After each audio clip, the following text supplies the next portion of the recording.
What's up, everyone? Welcome back to the channel.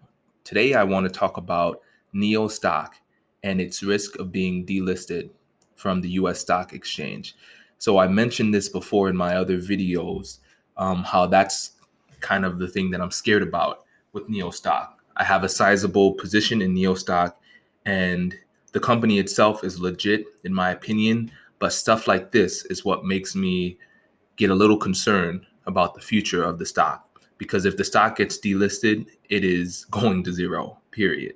So this is what a lot of people are fearing, and hopefully it does not happen. I want to read the first paragraph. It says US President Donald Trump has signed a bill calling for the delisting of foreign companies that don't adhere to the same accounting transparency standard that securities regulators impose on public US firms. So I recommended a movie to you guys, or a documentary, in my other video called The China Hustle. And it tells you that before, there was no transparency, right? When Chinese companies started to come over here, there was a lot of lies being told that, companies in China were doing really good, and that was an excuse for the stock to be doing better, right?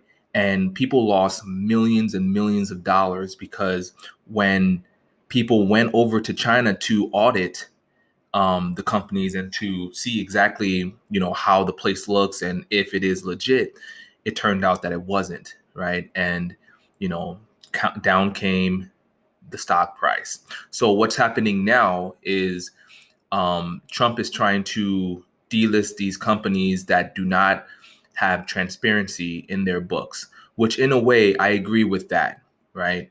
Because we see companies like Luckin Coffee, they were cooking the books, and they're delisted. So it's a fear that when you own a foreign stock that does have potential but is still in another country, that's the thing that you really need to look out for. So let's go to Robinhood and kind of see where NEO stock is right now. So as I stated before, I own a sizable position in NEO stock, and right now I'm not buying anymore, and I don't plan to buy until things are a little more certain.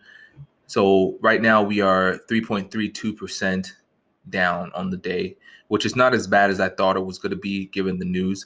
I think that people are still very optimistic. I'm very optimistic about it too, but I hold a lot of reservation now, not because, I feel like the company, is not doing what they're supposed to do. They're actually doing a very good job.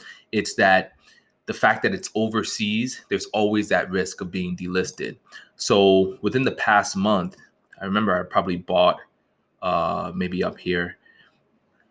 Within the past month, we've been experiencing just a slight bleed out, and there's been a lot of recoveries too. So I'm not too concerned about it. But again, all it takes is one news to come out that it's been delisted or whatever, and it's going to tank 20 to 30% in one day.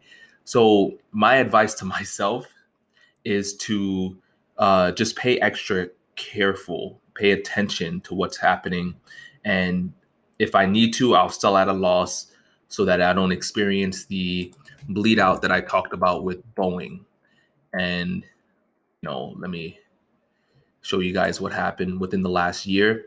Right here, this bleed out was brutal to go through, but it really taught me a lot. So you have to cut your losses no more than 10% on the downside. So hope you guys like and subscribe, and I will see you in the next video.